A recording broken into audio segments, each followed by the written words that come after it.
Salut tout le monde, c'est Mako de la chaîne Real Hockey Fan en direct de mon... Pas en direct, c'est vrai, je suis pas en direct. Ouais, c'est ça, j'étais dans mon hôtel, puis je fais mon deuxième vidéo de la journée.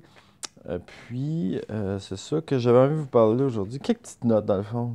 Des petites notes ici et là de l'actualité dans la LNH. Donc, puis regardez un petit peu les matchs à soir. Vite fait, ça va pas faire partie intégrale de la vidéo, mais quand même, on va en jaser à la fin de mes petites notes. Donc, pour commencer, j'avais un jeune joueur des Remparts de Québec. Euh, Vous savez, c'est ça, moi je viens de Québec. En tout cas, j'habite à Québec. Je suis pas originaire de là, mais j'habite à Québec. Donc, j'ai un joueur je savais pas que Philippe Kourachev il était un Suisse, premièrement, avec son nom, ça me surprenait. Puis j'ai remarqué, ouais, c'est ça, il jouait avec Berne dans la Ligue nationale, dans le fond, du Suisse. Puis il jouait avec Nico Hischier il y a 2 ans. À 17 ans, donc c'était un jeune prospect. Puis qui a joué avec Hischier, donc bon, il doit être excellent. Donc quand même un bon joueur à surveiller pour la QV de cette année, 2018. Donc Philippe Kourachev, va voir ce que ça donne au repêchage. Donc un joueur que j'ai regardé un peu comment il joue et tout ça. Il m'a impressionné quand même. Puis c'est ça, c'est un jeune joueur prometteur. Puis en plus, il est suisse, donc Nico Hischier le connaît bien. Il a travaillé avec, puis il a joué avec. Donc il n'y a que de bons mots pour lui. Donc une recrue en devenir pour Philippe Kourachev, euh, joueur à surveiller dans les prochains mois. On va certainement regarder sa progression au courant de l'année. Ce soir, M. Drouin ne joue pas. Semble-t-il qu'il s'est blessé hier, Jonathan Drouin. Ça n'a pas paru, parce qu'il a gagné 8. En tout cas, il a gagné beaucoup de mises au jeu hier soir, puis il a été quand même marqué, puis il a bien joué. Première étoile du match en plus, donc c'est un peu surprenant. Mais des fois, c'est bizarre, hein.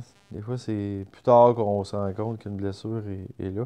Donc en plus, Weber, c'est un cas douteux, puis même il y a des bonnes chances qu'il ne joue pas ce soir. Donc pas de Weber, pas de Drouin, ça va ressembler à un match qu'on a eu dernièrement du côté du Canadien, où on n'avait pas du tout d'armes offensives.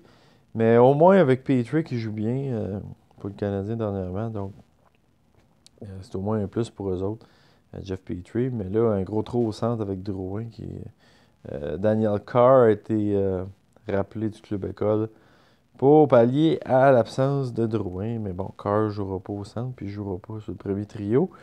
Fait que ça va... On regardera bien ce que ça donnera. Une autre nouvelle qui est tombée, c'est Cam Talbot est blessé. Les Oilers ont eu besoin de rappeler un Nick Ellis de Bakersfield, donc joueur des gardiens des Oilers, blessé. Donc, en tout cas, pour mon pool, je suis bien content d'avoir fait le move parce que j'avais Talbot. Mais va-t-il être blessé longtemps?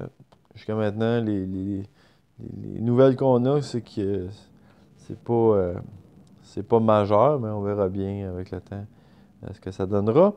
Malkin serait pro de retour. Va peut-être jouer en fin de semaine.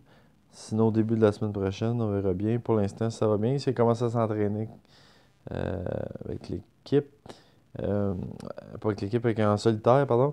Puis, c'est ça. Donc, on sait jamais hein, comment une blessure peut revirer. Des fois, ça peut être très rapide, comme des fois, ça peut prendre 2, 3 semaines.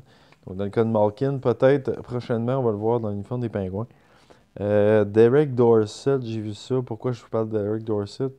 Il avait quand même un bon début de saison. Il a été forcé de prendre sa retraite à cause il y a un problème avec sa colonne vertébrale, donc c'est sûr que tu peux pas niaiser avec ça. Puis vraiment gros. Tu sais, c'était pas un grand joueur, mais c'était quand même un gros joueur physique. Puis il avait quand même des bonnes statistiques cette saison. Il est forcé de prendre sa retraite euh, à cause d'un problème de colonne vertébrale. Donc c'est quand même plate pour lui, disons. Il jouait avec les Canucks. Moi, j'ai bien aimé ce que j'ai vu d'Evis Schlemko hier aussi. J'ai quand même regardé le match. Puis, pour me donner une petite nouvelle, là, Schlemko a quand même fait du bon travail en défensive. Il est quand même assez rapide. Fait une bonne relance. Et bonne première passe, capable de s'impliquer offensivement. Mais c'est ça. C'est pas un grand joueur d'attaque, de défense qui joue à l'attaque. Mais quand même, c'est une bonne addition pour le Canadien. C'est un joueur de profondeur, donc comme on avait prévu. Donc, bien content. On va voir ce qu'il va faire ce soir également. Donc, contre les Wings. Justement, parlant des Wings et du Canadien, je vais vous faire mon analyse. Les Wings jouent ce soir. Deuxième match en 2 soirs. Le Canadien va manquer de gaz à ce soir, je suis pas mal sûr. En plus, ils n'ont pas de Drouin ni de Weber.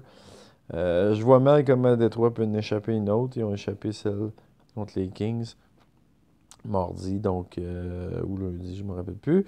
Fait que c'est ça, il pourrait, tant que moi, le Canadien, prédiction, va perdre ce soir, donc Détroit va l'emporter. Parenthèse, hier, je suis 4-4. Ça, je suis à la coche, en esti. 4-4 hier. Fin de la parenthèse. On passe à autre chose. Mes prédictions. Dallas affronte Chicago. Chicago.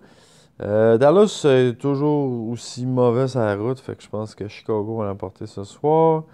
Les Oilers reçoivent les Leafs, donc Matthews contre McDavid, ça va être extrêmement intéressant. Mais là, ça va être probablement Brossoit devant le filet, ça va quand même un peu changer la donne. Moi, je donne l'avantage aux Leafs. Déjà, je m'aurais probablement penché vers les Leafs. Mais là, en plus, Talbot n'est pas là. McDavid ne joue pas. Il n'est pas électrisant cette saison. Donc, les Leafs vont l'emporter. Les Canucks contre Nashville. Les Canucks sont pas chanceux cette semaine. Ils ont affronté les Islanders, une équipe qui n'avait pas perdu en temps réglementaire. Puis là, ils affrontent Nashville, qui sont pratiquement imbattables également à domicile. Donc, encore une fois, Nashville va l'emporter face aux Canucks ce soir, à mon avis. Les Kings affrontent les Capitals. Les Kings ont gagné le dernier match, mais là, je pense que Washington va l'emporter à domicile ce soir face aux Kings. Vegas contre Minnesota. J'aime pas Vegas. Vraiment pas. Mais c'est ça. Ils devraient quand même bien se débrouiller. Au Minnesota, je vais quand même donner l'avantage au Wild sans aucune raison. J'aime juste mieux le Wild que les Golden Knights. Donc, voilà. Minnesota devrait l'emporter. Et Calgary va l'emporter face aux Coyotes parce que les Coyotes, c'est les Coyotes. Puis ça va revenir à la normale. Les Coyotes sont juste mauvais.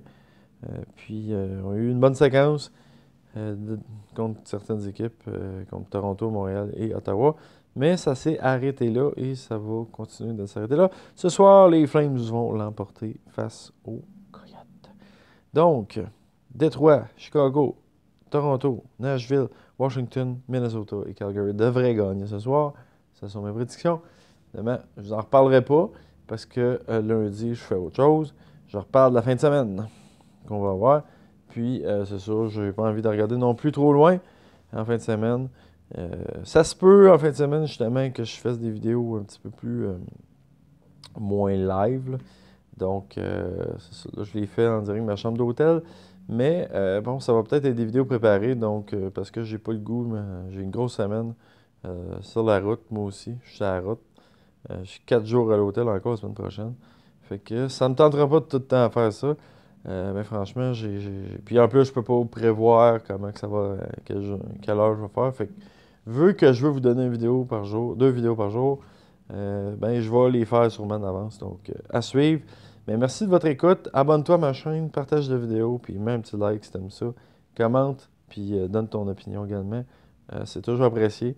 Donc, merci de ton écoute et j'espère qu'on se revoit dans la prochaine vidéo. Ciao tout le monde, bonne soirée.